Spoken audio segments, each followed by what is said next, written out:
So think about your last family Thanksgiving, Oh, boy. right? I mean, we all have that one person in the family who fights the most, the one who inevitably gets cast as the black sheep or the villain. One who always brings the tension. Exactly. The one who pushes back on everything, who has to have the last word. And, you look at them and you just think, wow, they are just difficult. Like, they actually enjoy the conflict. Which is a very common assumption. Right.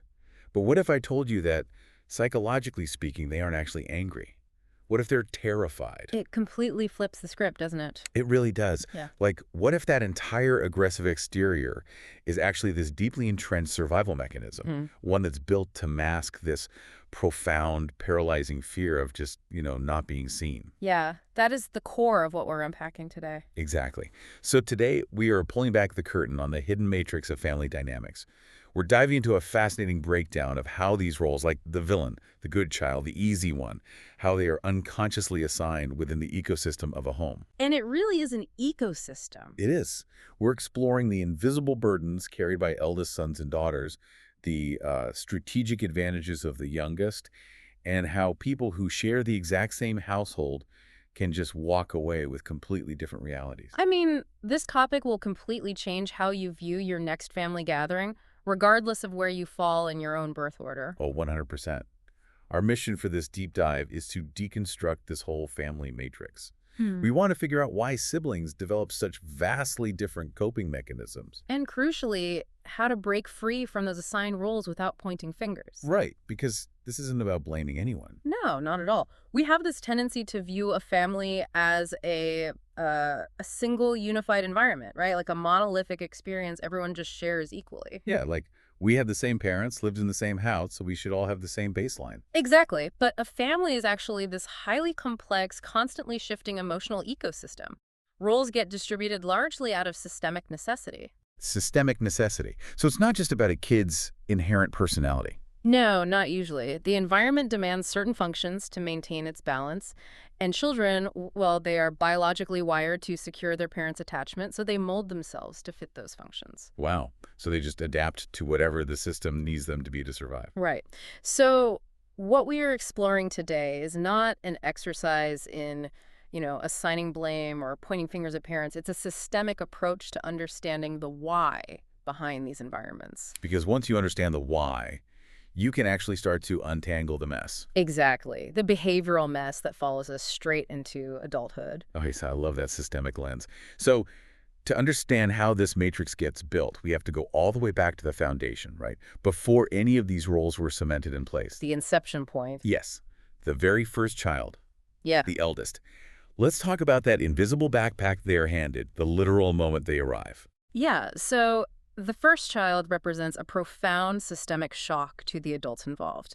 I mean, by definition, this is the parents' very first foray into child rearing. They've never done this before. Right. Before this child exists, parenting is just an abstraction. It's a collection of ideals, theories, maybe a lot of unexamined assumptions about what it actually means to raise a human being. Not of reading books and making grand plans. Exactly. And when that theoretical concept suddenly becomes a living, breathing reality in your arms, the stakes undergo this terrifying elevation. All of the parents' internal tension, their unhealed anxieties, their perfectionism. The sheer panic of just trying to keep the kid alive. Yes. All of that panic about doing a good job is directed squarely and super intensely at this single child. Because they have zero baseline for what's normal. I was thinking that the firstborn is basically the beta tester for the parent's whole operating system. Oh, that's a great analogy. Or like the first pancake phenomenon. First pancake, yeah. Right, like you heat up the pan, but you don't really know if the oil is spread right or if the temperature's way too high. That first pancake takes all the raw, unfiltered heat from the pan. It absorbs all the mistakes. Yeah, it absorbs all the bugs, the glitches, the frantic overcorrections of first-time parenting. Every single cough is a crisis. Every time they act out, it's a sign that you're failing as a parent. And that intense heat translates directly into the child's psychological development. Because of this unprecedented high-stakes environment, the source notes that the firstborn typically faces a significantly higher frequency of scolding. More scolding, really. Yeah, more micromanagement and a much heavier, more demanding standard of expectation compared to the kids born later. The parents are unconsciously projecting their own fear of failure right onto the child. Oh, wow. And it's critical to know here, this isn't some single traumatic event that the kid can point to later in therapy. It is the atmospheric pressure of their daily life. So it's constant. It's constant. It's a slight tightening in the parent's voice when the kid spills some milk. It's the overly intense scrutiny of like a second-grade spelling test. It's this hovering presence that communicates one underlying message. The margin for error is The zero. margin for error is zero. Wow. So the child's nervous system essentially becomes like a tuning fork for the parent's anxiety. Tuning fork is a perfect way to put it. They just vibrate at the exact same frequency of fear. And if you're exposed to that level of atmospheric pressure every single day, it fundamentally rewires your worldview. It absolutely does. You develop this rigid, deep-seated belief system where the core rule is just, I must not fail. Yeah. Because failing doesn't just mean getting a bad grade. Failing means disrupting the emotional stability of your parents. Exactly. The child internalizes that environmental tension and translates it into a personal mandate for perfection. They absorb the invisible backpack of parental expectation and they carry it everywhere. Man, that sounds exhausting. It is. They come to believe that their fundamental worth and their actual security within the family system is entirely contingent on their ability to manage their parents' anxiety by being flawless. Okay, but I want to push back on this premise just a little bit Sure. because, we hear a lot about the firstborn burden. But let's look at the other side of the ledger. The eldest child also gets 100% of the resources. They do, yeah. Before the younger siblings come along, the firstborn gets all the undivided attention. They get all the one-on-one reading time, all the financial investment, the brand new clothes instead of the hand-me-downs. They are the undisputed center of the universe. That's very true. So my question is, why does this narrative focus so heavily on the anxiety? Shouldn't all those massive, undeniable advantages make the firstborn, like, the most secure, well-adjusted person in the family? Are parents doing this on purpose, or is this just human nature? So the source actually clarifies that this is largely unconscious. It's an inescapable trap of human nature. And your question is totally logical, but it misses the mechanism of how emotional security is actually formed. Okay, how so? Yes, the firstborn gets a monopoly on resources and attention early on. But in an anxious system, attention is a double-edged sword. Undivided attention from a terrified, hypervigilant parent is not a gift. It's not. No, it is a magnifying glass. When a parent is exclusively focused on one child, every single flaw, every hesitation, every little developmental hiccup is amplified and aggressively corrected. Oh, man. So the resources come with the tax. A crushing emotional tax, yeah. Right. The child isn't getting attention because they're inherently secure. They're getting attention because the parent is desperately trying to control the outcome of the child's life to soothe their own internal panic. To soothe the parents' panic. Wow, exactly. So while the financial and logistical advantages are real, the psychological reality is one of profound, suffocating scrutiny. The child learns that love and attention are highly conditional. That makes so much sense.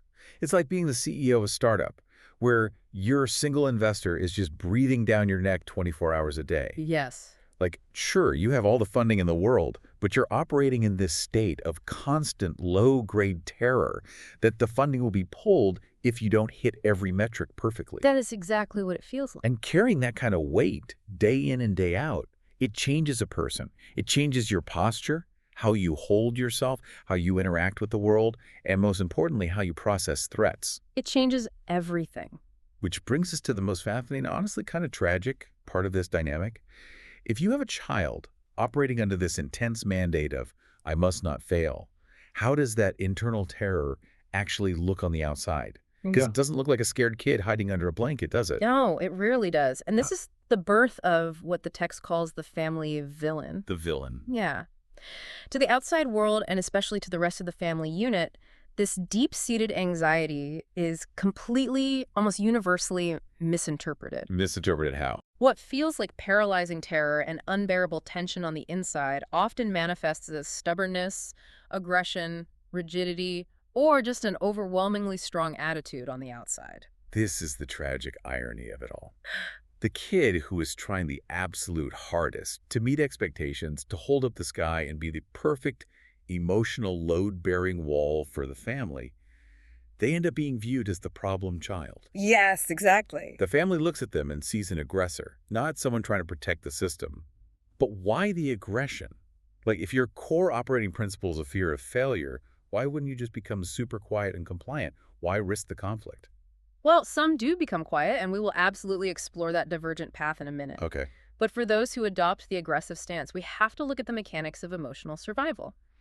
In their early environment, they learned a terrifying lesson. which is If they don't forcefully advocate for their space, if they don't make their opinions loudly known, they will be completely consumed by the parents' overwhelming they'll demands. just disappear into the anxiety. Exactly. Their aggression is not born of a desire to dominate. It is born of a desperate need to establish a boundary against an intrusive, anxious environment. So they fight back just to exist. Right. They learn that if they don't fight to be heard, their very existence, their distinct individual self, just won't be acknowledged. So when they argue at the dinner table or aggressively defend a flawed decision, it's not because they are inherently malicious. It's a plea for validation. It is a desperate, misguided plea for validation. They are essentially screaming, "See me, acknowledge my perspective, validate that I exist apart from your expectations." So the person acting the toughest is actually the one craving the most reassurance. Precisely. It's like a porcupine flaring its quills. If you Yeah. walked up to a porcupine, it immediately puffs up and points 1,000 needles at you. To the untrained eye, that animal looks vicious, mean, highly aggressive. Right, but biologically, Biologically, the porcupine is a prey animal. It is terrified, it feels incredibly vulnerable, and the quills are its only defense mechanism against a world it sees as a massive threat. that is a phenomenal way to look at it. But the family just sees the flared quills and says, wow, you are so difficult to be around. You always have to make things difficult. Hmm? They are completely blind to the fact that the porcupine's heart is beating out of its chest. And this creates a devastating cycle of isolation. The source really highlights this profound loneliness. While the family sees a nuisance, the individual is suffering from immense isolation. Because no one sees the real them. Right. The family evaluates them solely on their surface-level words and actions. They react to the aggression with defensive anger, or they just emotionally withdraw. And what this does is confirm the individual's deepest, darkest fear. That they are inherently bad. That they're unlovable, yeah. So when the family pulls away, the individual's anxiety spikes even higher. And what do? They flare their quills even harder. They double down on the aggression because it is the only survival tactic they know. It is this self-perpetuating loop of misunderstanding. Think about how this plays out decades later, like in a corporate environment. The villain grows up, becomes a project manager. Someone casually critiques their presentation in a meeting. A very standard scenario. Right. A person with a secure baseline might say, oh, good point, let's adjust that. Yeah. But the person carrying the invisible backpack, the one who is conditioned to believe any failure is an existential threat, they process that casual critique as a total annihilation of their worth. Their nervous system just goes straight into fight or flight. Exactly. The quills flare, and they aggressively attack the coworker's feedback. They become the difficult coworker, completely unaware that they are just reenacting a childhood script where they had to fight tooth and nail just for the right to exist. It happens in romantic relationships, too. This manifests as testing behaviors. The individual might unconsciously pick fights with their partner, aggressively pushing them away. Not because they want to break up. No, but because their internal anxiety demands proof that the partner won't abandon them like they felt emotionally abandoned by their family. It's a tragic paradox. The aggression is meant to secure connection, but it guarantees rejection. Exactly. So if you were listening to this right now, and you have someone in your life, a sibling, a parent, a partner, who always seems to be on the offensive, who has to have the last word, maybe take a step back. Stop looking at the quills. Right. Ask yourself what kind of profound terror must be living inside them to require such a heavy, exhausting suit of armor. It really requires a paradigm shift in how we view conflict. When we understand that hostility is often a manifestation of masked vulnerability, we totally change how we respond to it. But as we mentioned earlier, not all eldest children become porcupines. The intense pressure doesn't always forge rebellion. Sometimes it creates the exact opposite. Yes, the other path. Right. What happens when the child decides that the safest bet is to just quietly take it, to completely erase themselves? This brings us to what the text outlines as the good child distortion, and it is arguably one of the most deceptive dynamics in a family. Deceptive because it looks so perfect on the outside. Exactly. We see this in families that highly evaluate and aggressively reward a quiet, compliant, obedient attitude. Children who simply nod, agree with the parents, and never cause a fuss are elevated. They're the favorites. They are held up as the gold standard, while any child who asserts an opinion is viewed as disruptive. We all know these families. It's the environment where the absolute highest compliment a parent can give is, oh, they're so easy, I never have to worry about them, they just go with the flow. But what that actually translates to is they never demand any emotional labor from me. They never force me to deal with friction. Wow. Right. The parents are essentially praising the child for not having needs. And the perceptive child realizes this very early on. They map the emotional terrain of the living room, and they realize that swallowing their true feelings is the currency they need to buy love. Or at least to buy peace in the household. To buy peace, yes. They learn to endure. It's a literal transaction. The child is saying, I will trade you my authenticity for your affection. I will give you complete obedience so that you don't give me conflict. And on the surface, it looks like a massive success story. The house is quiet, the kid gets good grades, they smile in all the photos. But the danger lies in the internal architecture, right? Yes. When you repeatedly suppress your own needs to manage the emotional climate of your home, a dangerous psychological fusion occurs. The individual begins to believe that this constant endurance is simply their personality. Oh, that's wild. They internalize the label. They think, I'm just a laid-back person, I'm just naturally accommodating, I don't really have strong opinions. They lose the distinction between their actual self and the survival mechanism. Exactly. They lack differentiation of self. They cannot separate their own emotional state from the emotional demands of the family. Okay, but we have to unpack the physical reality of this. You can't just swallow your feelings forever. The human body is not a bottomless pit for unexpressed emotion. It is certainly not. Right. Anger, frustration, sadness, these are biological processes. They generate cortisol, adrenaline. If the family rule is no loud noises, no messy emotions, where does all that biology go? It stays trapped. This is a critical warning from the source text. Suppressed emotions do not just disappear. They accumulate silently over years. They lay dormant in the tissue. So they project perfect calm on the outside, but internally. Internally, the pressure is constantly building. The somatic consequences of this are profound. Decades of unfelt anger creates incredible internal strain. It's an emotional pressure cooker.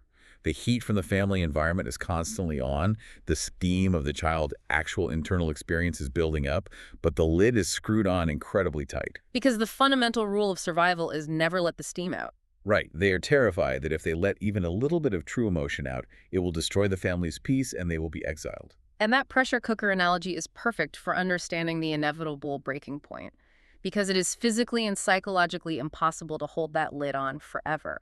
Eventually, the capacity to endure is exhausted. The steam has to leak out. It has to. But because this individual has been deeply conditioned to believe that direct expression of anger is forbidden, the leak rarely looks like a dramatic, explosive argument. So it's not a screaming match. What does it actually look like in practice?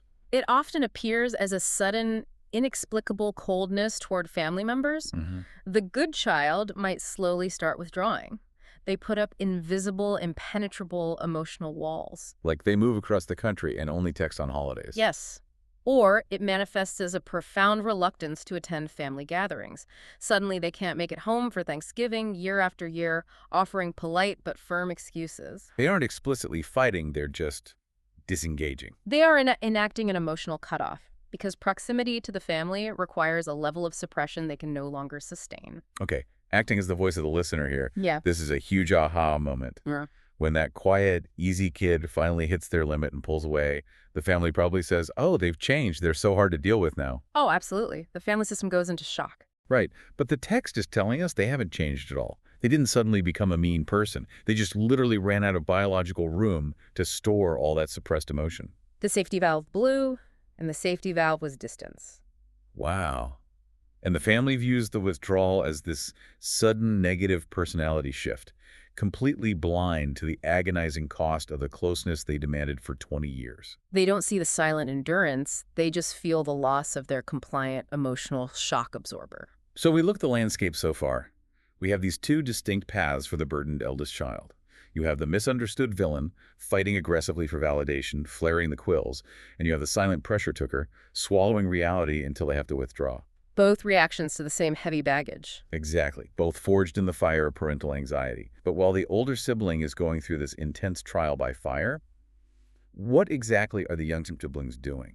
This introduces a fascinating shift. Second-born and subsequent children essentially grow up in an entirely different family environment than the firstborn did.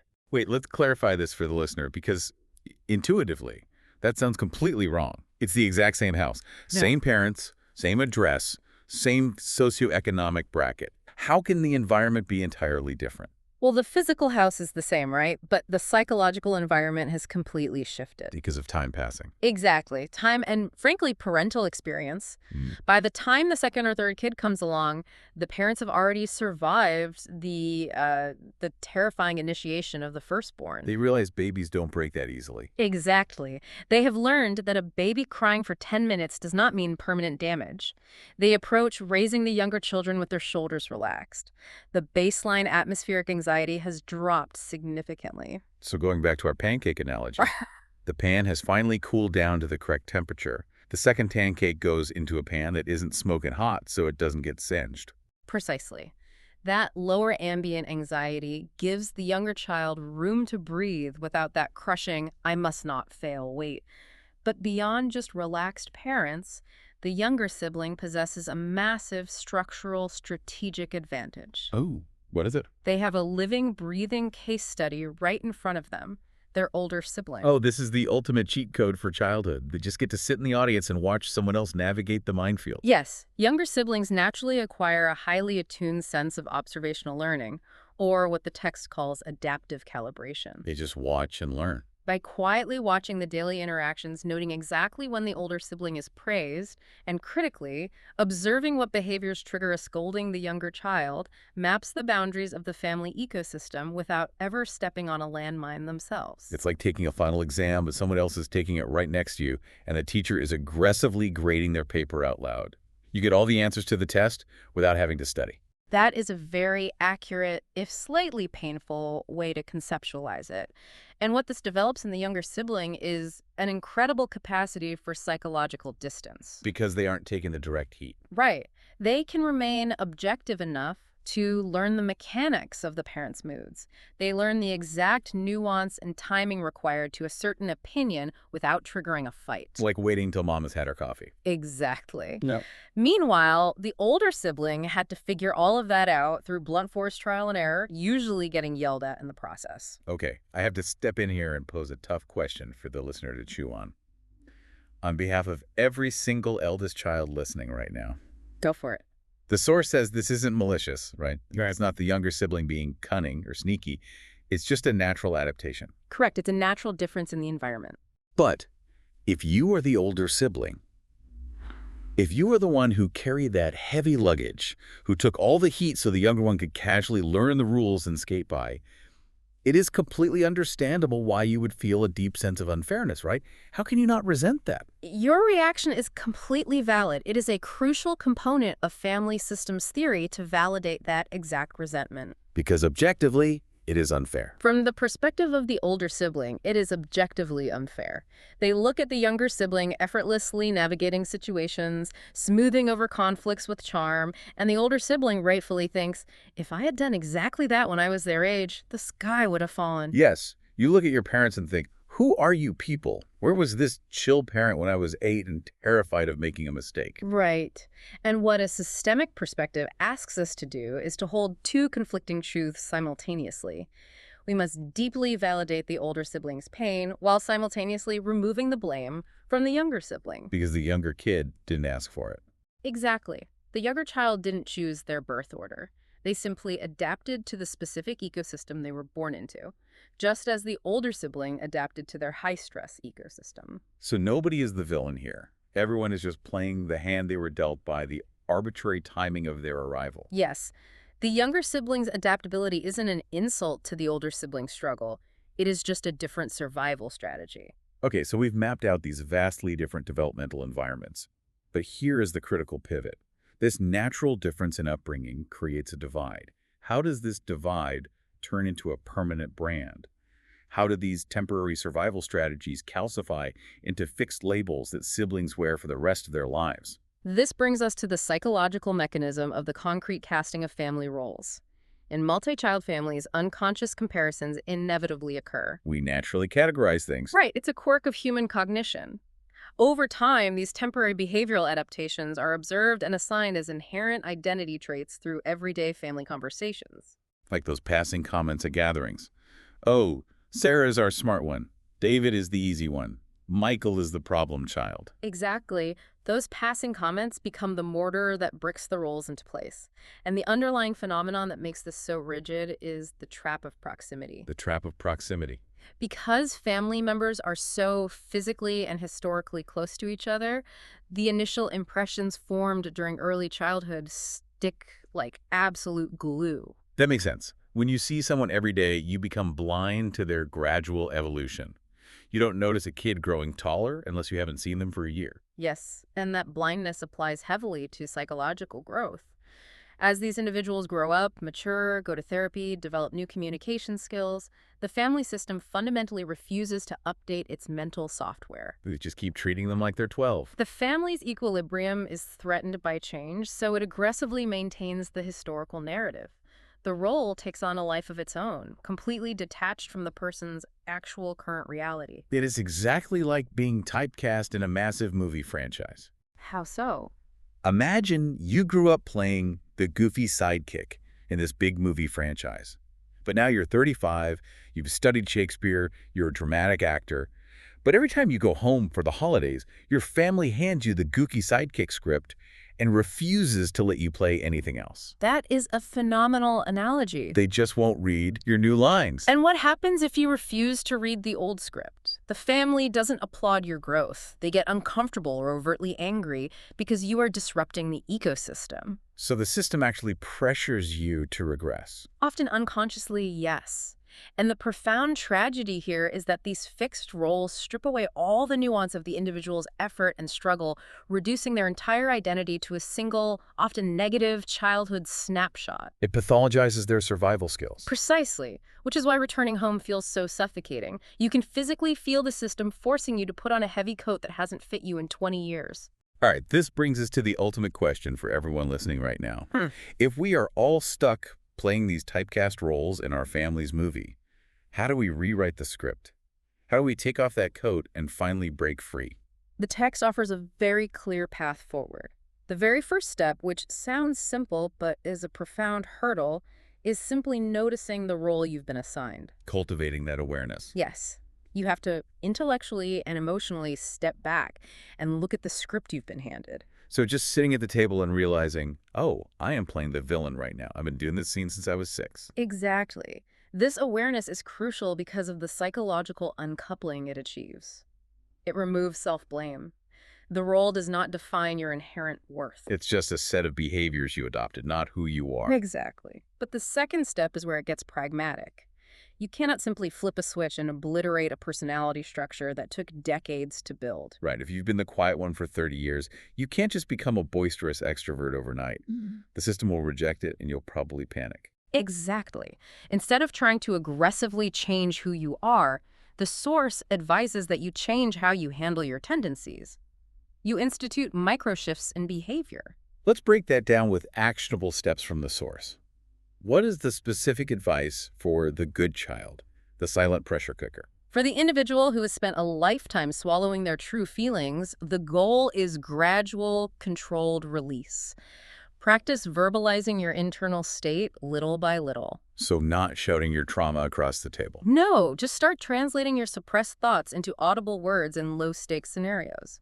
For example, if the family demands your attendance at an exhausting weekend gathering, the ingrained response is to swallow the dread, go, and build up resentment. Until you eventually cut them off entirely. Right. The new micro-shift response is to say, I am feeling incredibly drained this week, so I'm going to skip this one and rest.